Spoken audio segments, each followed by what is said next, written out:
बिस्मिल्लाहिर्रहमानिर्रहीम। Dear student, आज की ये जो वीडियो है ये हमारा लेक्चर नंबर 1 है, कोर्स है फ्लूइड मैकेनिक्स। इसके अंदर आप लोग क्या पढ़ेंगे ये है कि आपको आज के लेक्चर में हम लोग 3 क्वेश्चन, जो कि ये 3 के बजाय आप इन्हें 30 समझ लें, यानी कि ये क्वेश्चन आपको ये आंसर प्रोवाइड करेंगे। ये पूरा एक चैप्टर हम डिस्कस करने जा रहे हैं, जो मुख्तलिफ बुक पढ़ने के बाद, मैंने 8-10 बुक की स्टडी करने के बाद, उसके बाद इसकी डेप्थ स्टडी के बाद में आप अगर एक नई बुक लिख रहे हैं या आप उसको सारी चीज़ों को लिख रहे हैं, तो वो क्या चीज़ है जो हमें फोकस करवाती है कि फ्लूइड मैकेनिक्स है क्या। तो देखें हम क्या क्या देखेंगे। व्हाट इज़ फ्लूइड मैकेनिक्स,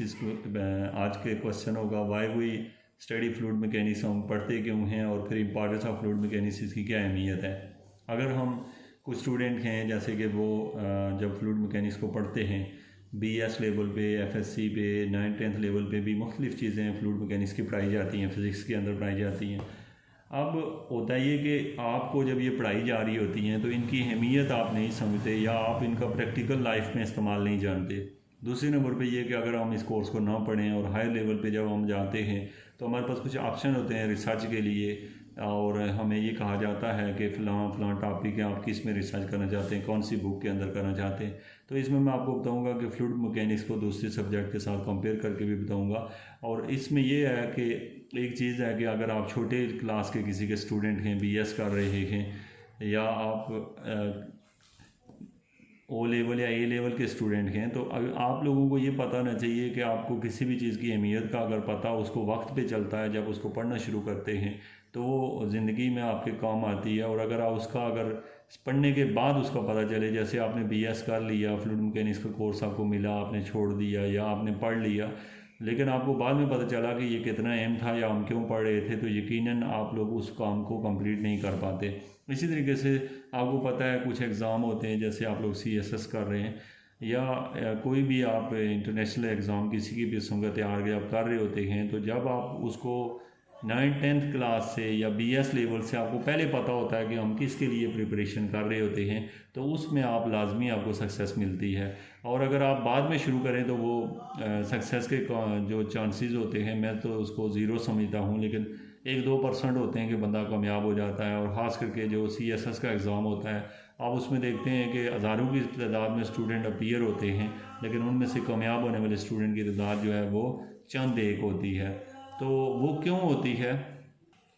तो आपके लिए ये लेक्चर बोरिंग नहीं आना चाहिए, उसकी कुछ वजूहत हैं। वजह ये होती है कि आप एक बुक लें और उसका थ्योरेटिकल एक चैप्टर रीड करें, और उसके अंदर अगर 30-40 पेज हों और दिए हुए हों और आप उनको स्टडी करें और आप अक्सर उनके मीनिंग को भी ना समझ सकें, तो ख़ास करके ज़्यादातर जो लोग होते हैं, जो टीचर लोग होते हैं, वो जब टीचर बनने के बाद इन चीज़ों को सीख रहे होते हैं, और स्टूडेंट जो होता है इनको बोरिंग समझ के छोड़ देता है। और ख़ास करके जब ऑब्जेक्टिव एग्ज़ाम आता है तो वहाँ पे वो इसमें कामयाब नहीं होता। तो अब यहाँ पे इस वीडियो को, जो लेक्चर सीरीज़ है, इसको बनाने के 3-4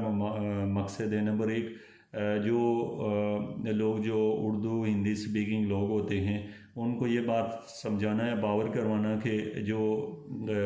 इंग्लिश हैं या दूसरी कंट्रीज़ के लोग हैं वो फ्लूइड मैकेनिक्स को क्यों अहमियत देते हैं। एक नंबर 2, हमारा पेपर में हम क्वेश्चन को कैसे हल करते हैं, या हमारे इंटरव्यू में हम कैसे सक्सेसफुल होते हैं,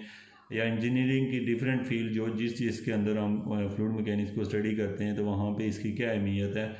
चूँकि इंजीनियर जो होते हैं वो ज़्यादातर इसको अंडरस्टैंड करके पढ़ते हैं, लेकिन बाकी जो स्टूडेंट होते हैं वो जस्ट इसको एक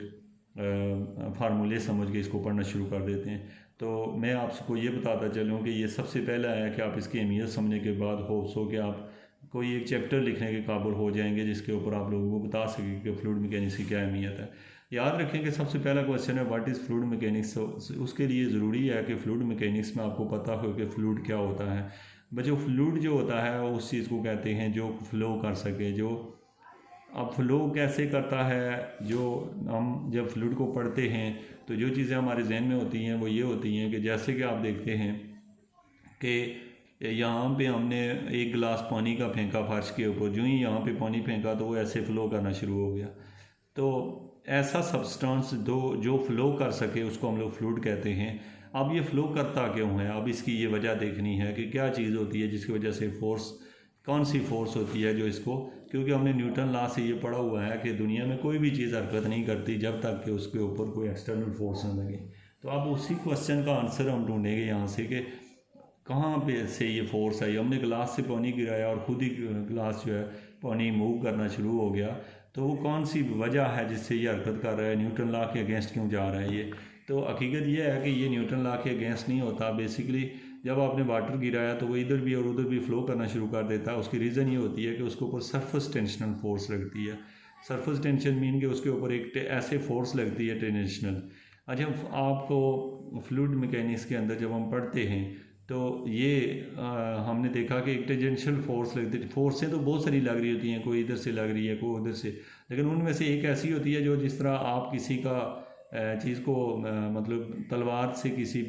चीज़ को काट रहे हैं, यानी किसी बंदा है तो कोई उसके ऊपर तलवार से वार करता है, तो वो कैसे करता है, ऊपर से नीचे की तरफ नहीं करता, उसको एक साइड से मारता है। तो वो जो चलाता है ना, इस तरह की जो फोर्स होती है उसको हम लोग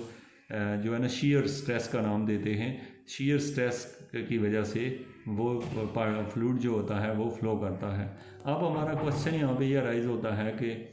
जो है फ्लूइड तो हमें पता चल गया, ऐसा सब्सटेंस जो फ्लो कर सके उसे फ्लूइड कहा जाता है। लेकिन मैकेनिक्स किस चीज़ को कहते हैं? मैकेनिक्स बेसिकली जो कि एक फ़िज़िक्स की ब्रांच है जिसके अंदर हम ये पढ़ते हैं कि चीज़ें हरकत कैसे करती हैं, मतलब गाड़ी कैसे जा रही है, फ्लूइड पार्टिकल कैसे जा रहे हैं। लेकिन फ्लूइड मैकेनिक्स के अंदर हम जस्ट फ्लूइड को ही पढ़ते हैं, उसकी हरकत को स्टडी करते हैं। एक तो आपको ये पता हो। अब बात है कि जब हम हायर लेवल पे जब हम स्टडी करते हैं तो हमें ये डिफरेंस करना ज़रूरी हो जाता है कि फ्लूइड मैकेनिक्स और सॉलिड मैकेनिक्स, क्लासिकल मैकेनिक्स और इस तरह की बहुत सारी मैकेनिक्स जिनके आप नाम सुनते हैं, उनमें क्या फ़र्क होता है। जैसे कि आप लोग एटम के अंदर मौजूद इलेक्ट्रॉन प्रोटॉन की हरकत को देखते हैं तो उसको हम कैसे स्टडी करते हैं। मसलन जो मॉडर्न जो आपकी मैकेनिक्स है या क्लासिकल मैकेनिक्स है, तो आप देखें जैसे हमने जब कोई गाड़ी रोड के ऊपर जा रही होती है तो उसको कहाँ स्टडी करते हैं, तो उसको हम सॉलिड मैकेनिक्स के अंदर स्टडी करते हैं। उसकी रीज़न ये होती है कि गाड़ी जो है वो एक सॉलिड है, लेकिन जब हवा चल रही होती है, जब बारिश हो रही होती है या ख़ास करके टम्परेचर वेरिएशन हो रही होती है जब हमारे सराउंडिंग में, और जिस तरीके से ये और इस तरह जो आपका डी फ्रीज़र है या आपका फ्रीज़र है वो चीज़ों को कैसे फ्रीज करता है, या फिर आपके जिस्म के अंदर जब खून फ़्लो कर रहा होता है तो वो कैसे फ़्लो करता है। इसके अलावा जब आप सांस लेते हैं वो फेफड़ों तक जाती है, वो कैसे प्रेशर डेवलप करती है, कैसे वो आउट होती है, और इसको चेक करने के लिए जितनी भी मशीनें बनाई जाती हैं वो फ्लूइड मैकेनिक्स के ही हम इन चीज़ों को स्टडी करते हैं। और इसके साथ साथ आप जब देखते हैं कि एरोप्लेन जो है वो फ्लाई करता है तो किस तरीके से फ्लाई करता है, कैसे हम उसमें एयर को जो है ना वो कंप्रेस करते हैं और उसको एरोप्लेन को अबव उसको पिकअप करते हैं, ऊपर की तरफ उठाते हैं। तो ये आपने देखा कि सॉलिड मैकेनिक्स एक गाड़ी अगर रोड के ऊपर जा रही है या आपकी वो चीज़ जैसे कि ज़मीन जो है वो हरकत कर रही है सूरज के गिर्द, तो अब एक हरकत हो रही है उसकी, तो हम उसके जो ज़मीन चक्कर काट रही है, बाकी चांद जो है वो भी चल रहा है, सारे सितारे जो हैं वो हरकत कर रहे हैं, तो क्या आप बता सकते हैं इनमें सॉलिड मैकेनिक्स कौन सी है? तो ये जो है ना ये सॉलिड में आ जाते हैं, स्टार मोशन में हैं ये सारी चीज़ें। और जो आपकी फ्लूइड मैकेनिक्स है उसके अंदर आप लोगों ने कहा कि हम लोग स्टडी कर लेते हैं हर वो चीज़ जो कि फ्लूइड में आती है। फ्लूइड में दो चीज़ें आती हैं, एक लिक्विड और एक गैसेस। अब जो भी गैस फ्लो हो रही है,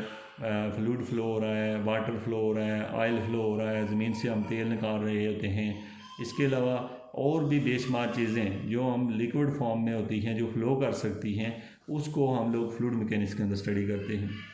याद रखें कि जो हमारी कायनात है इसमें हमें पता है कि 71% जो है इसका वाटर है, बाकी जो है ना 19% जो है आपके पास और जो चीज़ें हैं वो हैं। इसका मतलब है आप खुद सोचें कि 71% खाली वाटर है और गैसेस को भी निकाल के इसमें बाकी जो लिक्विड हैं, जैसे एक दुनिया का पूरे हिस्से में 71% तो प्योर वाटर मौजूद है। वाटर के अलावा फिर इंसान जितने चल रहे हैं उनके अंदर लिक्विड मौजूद है, जितने जानवर हैं उनके अंदर फ्लूइड मौजूद है, इसके अलावा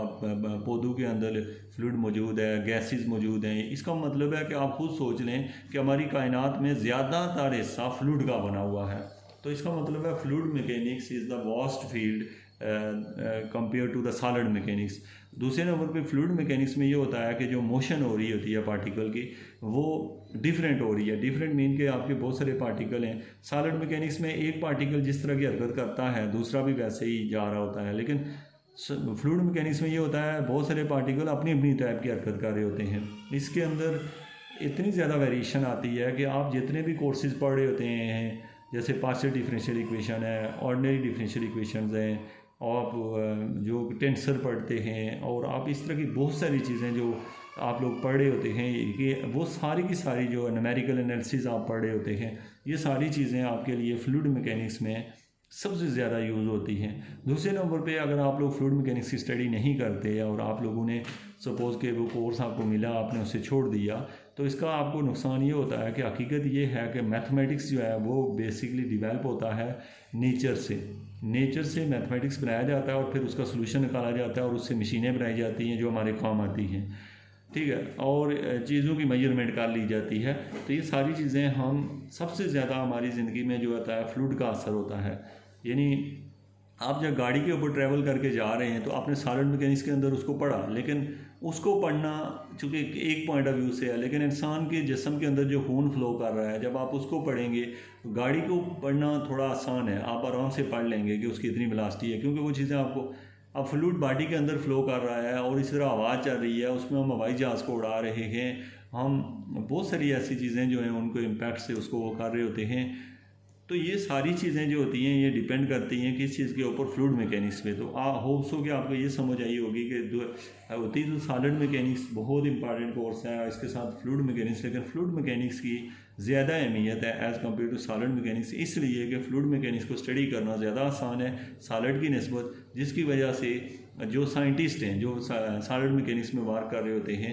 वो भी हमारे लिए फ़ायदेमंद है। अगर वो काम ना करें तो हम बहुत सारी चीज़ें, जैसे हम हवाई जहाज़ ही नहीं बना सकेंगे, तो जब हवाई जहाज़ ही नहीं बनेगा तो आप उसको हवा में कैसे उड़ाएंगे। तो इसलिए ये है कि ये दोनों सब्जेक्ट एक दूसरे के लिए ज़रूरी हैं, लेकिन फ्लूइड मैकेनिक्स जो होता है वो इसलिए ज़्यादा इंटरेस्टिंग है कि इसमें आपके ज़्यादातर चीज़ें जो होती हैं, मतलब आपकी फुल मैथमेटिक्स आपकी कमांड होती है, तब जाके आप इसको इम्प्लीमेंट करते हैं। याद रखें ये सिर्फ उन स्टूडेंट्स के लिए ज़रूरी होती है जो वो स्टूडेंट जो देख रहे होते हैं आपके, जो इंटरेस्ट लेते हैं इस चीज़ में कि वो दुनिया में कुछ नया करें, उनके लिए मैं कह रहा हूँ थोड़ा डिफ़िकल्ट होता है। लेकिन वो स्टूडेंट जो उनको पेपर पास करना होता है उनके पॉइंट ऑफ व्यू से इस तरह के लेक्चर भी बोरिंग होते हैं और उनके लिए ये होता है कि वो चूँकि कुछ करना ही नहीं चाहते, वो कहते हैं चंद एक क्वेश्चन हो हम उन्हें हल कर लें, हमने जदीद दुनिया में अपना हाथ नहीं बटाना। तो उनके लिए एक सेपरेट पहलू है, वो जो है ना इन चीज़ों से मैं कहूँगा कि वो नहीं भी करते तो उनको कोई फ़र्क नहीं पड़ता, एग्ज़ाम तो पास हो जाते हैं। अच्छा, उसके बाद मैंने आपको बताया why we study fluid mechanics. Fluid mechanics को हम पढ़ते क्यों हैं? असल में हम इसको पढ़ते इसलिए हैं फ्लूइड मैकेनिक्स को कि अगर हम इसको ना पढ़ें तो हम इंसानी बॉडी के अंदर ब्लड प्रेशर का मसला हो गया, इसके अलावा हवाई जहाज़ को उड़ाते हैं उनके परों की एडजस्टमेंट, ये वो सारी चीज़ें, प्रेशर कैसे डिवेल्प होता है, इन कैसे हम उससे हवा में उड़ाते हैं, इसके अलावा समुंदर के अंदर कैसे चला जाता है, उसके अंदर जब हम समुंदर के अंदर जाके तो बड़ी बड़ी बिल्डिंगें खड़ी करते हैं, वो चीज़ें। तो इस तरह का कोई भी काम जो है मेडिकल जो फील्ड है, यानी साइंस, मेडिकल साइंस जिसमें बायो वगैरह है, उसके अंदर फिर वो अधूरी रह जाती है आपके, ख़ास करके वो मटेरियल जैसे कि आप पढ़ते हैं मेडिसिन जो बनी होती हैं, तो वो सारी की सारी जो होती हैं वो क्या क्या इम्पैक्ट डालती हैं हमारी बॉडी के ऊपर, वो सारी की सारी जो हैं वो हम मिस कर जाएंगे। तो इसका मतलब है कि हम इस यानी कि सॉलिड मैकेनिक्स बेसिकली जानदार बेजान चीज़ों को स्टडी कर रही है और फ्लूइड मैकेनिक्स जो है वो जानदार चीज़ों के अंदर आ जाती है। तो इसका मतलब है कि हम, इसका मतलब है इंसानियत से निकल के पत्थरों और पहाड़ों को और ज़मीन को जो है ना स्टडी करने के काबिल रह जाएंगे खाली। तो इसलिए फ्लूइड मैकेनिक्स जो है वो ज़्यादा अहमियत रखती है। याद रखें कि सॉलिड का भी पता होगा तभी हम फ्लूइड भी यूज़ करते हैं। तो फ्लूइड मैकेनिक्स अपनी जगह एक अहमियत रखती है और सॉलिड मैकेनिक्स से कई गुना ज़्यादा अहमियत की अमल है। और हमारी ज़िंदगी के अंदर जो असर होते हैं जब आप पढ़ते हैं कोई चीज़, आपसे कोई स्टूडेंट ये कहता है, खास करके रिसर्च स्टूडेंट के लिए मैं एक क्वेश्चन बताना चाहूँगा कि आपसे अगर कोई ये कहता है कि भाई मुझे ये बता दें कि आप की अहमियत क्या है फ्लूइड मैकेनिक्स की, हमारे आपकी ज़िंदगी के ऊपर इसके क्या असरात हैं, तो आपको पता होना चाहिए कि इसके असरात सबसे ज़्यादा हैं और सबसे इसको अगर आप समझ के पढ़ें तो एक आसान कोर्स भी है और मुश्किल भी है। मुश्किल इस पॉइंट ऑफ व्यू से कि इसके अंदर बहुत ज़्यादा डायमेंशंस हैं, मतलब इसको स्टडी करने के लिए जदीद दौर में आपको जो सबसे महंगा तरीन क्वेश्चन जो कि दुनिया के अंदर सबसे बड़ा एक मैथमेटिकल क्वेश्चन है वो फ्लूइड मैकेनिक्स के अंदर मौजूद है, जिसको सॉल्व करने पे आपको 1 मिलियन जो है ना वो डॉलर इनाम मिल सकता है, जिसको मिलीनियर प्रॉब्लम कहते हैं। आप उसे गूगल करके देख सकते हैं। तो मतलब आपको सॉलिड मैकेनिक्स में ऐसी कोई चीज़ नहीं मिलती। और आप जितनी डिफरेंशियल इक्वेशन का कोर्स पढ़ रहे होते हैं वो बेसिकली ज़्यादातर हम फ्लूइड मैकेनिक्स की वजह से पढ़ रहे होते हैं, ज़्यादातर उसका इम्प्लीमेंट हम यहाँ करते हैं। न्यूमेरिकल एनालिसिस के कोर्स का इम्प्लीमेंट हम यहाँ कर रहे होते हैं। और एक स्टूडेंट आपसे कहता है I am the student of mathematics, mathematics का स्टूडेंट हूँ, तो वो याद रखें कि आप अगर मैथमेटिक्स के स्टूडेंट हैं या फिज़िक्स के स्टूडेंट हैं तो आपको ये पता होना चाहिए कि आप अगर इंजीनियर हैं तो फिर तो आपने लाजमी तौर पे इसको पढ़ना ही पढ़ना है। लेकिन अगर आप मैथमेटिक्स या फिज़िक्स जानते हैं तो आपको ये नहीं पता कि आपका ये मैथ और फिज़िक्स कहाँ इस्तेमाल होता है। वो बेसिकली सबसे ज़्यादा उसका इम्प्लीमेंट जो है ना फ्लूइड मैकेनिक्स में हो रहा होता है। और सॉलिड मैकेनिक्स के अंदर आपको कुछ हद तक मैथमेटिक्स यूज़ होगा, बहुत सारी चीज़ें आप स्किप हो जाती हैं, लेकिन जो फ्लूइड मैकेनिक्स है उसके अंदर आपका थ्रू आउट मैथमेटिक्स जितना आपने पढ़ा होता है वो इस फील्ड में लाजमी यूज़ होता है। अब मैंने आपको इसमें इंपॉर्टेंस बता दी है फ्लूइड मैकेनिक्स की, तो होप्स हो कि इस लेक्चर का मैं अगर समराइज़ करूं तो आपका आंसर ये आना चाहिए कि fluid mechanics is the best और हम इसको क्यों स्टडी करते हैं। आगे जो हमारी पॉलिसी होगी स्टडी करने की वो ये होगी कि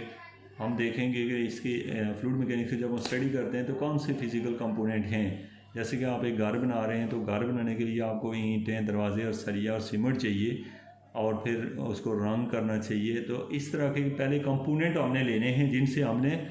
एक घर बनाना है जिस घर का नाम फ्लूइड मैकेनिक्स होगा। और अगर हमें उन कंपोनेंट की सही समझ हुई तो हम घर बहुत अच्छा बना लेंगे और हम उन चीज़ों को स्टडी बहुत आसानी से कर लेंगे जो कि आज तक मौजूद हैं और फिर हम उन तक पहुंच सकेंगे जो कि अभी तक हमारे लिए मसला है और हम उनके सोल्यूशन की तरफ जाते हैं। और वो प्रॉब्लम जो होते हैं हमारी लाइफ के साथ मौजूद हैं और वो जिनका सोल्यूशन अभी हमारे पास नहीं है तो वो भी हम उन तक पहुंचेंगे। लेकिन अगर आप बोरिंग वे से इसे पढ़ेंगे तो कभी भी आप वहां तक नहीं पहुंच सकते, क्योंकि आप एक लिमिटेड नॉलेज के बाद बार बार वही उसकी एग्जांपल होती है कि एक स्टूडेंट जो है वो उसके अंदर बुक के अंदर 10 चैप्टर दिए हुए हैं, वो पहला चैप्टर पढ़ना शुरू करता है बड़े जोश के साथ, फिर दूसरा पढ़ता है, तीसरा पढ़ता है, तीसरे के बाद थोड़ा थक सा जाता है, कुछ दिनों बाद फिर पहले से शुरू कर देता है और तीसरे तक पहुँचता है। इस तरह करके वो कभी भी ज़िंदगी में उस चीज़ से फ़ायदा नहीं उठा सकता। तो होप्स हो कि ये लेक्चर सीरीज़ देखने का आपको बहुत ज़्यादा फ़ायदा होगा। इसको हम बेसिक से लेके बहुत ऊपर यानी कि हायर लेवल तक लेके जाएंगे, रिसर्च लेवल तक, और इसमें आपको बहुत ज़्यादा हेल्पफुल भी रहेगी। Thank you so much.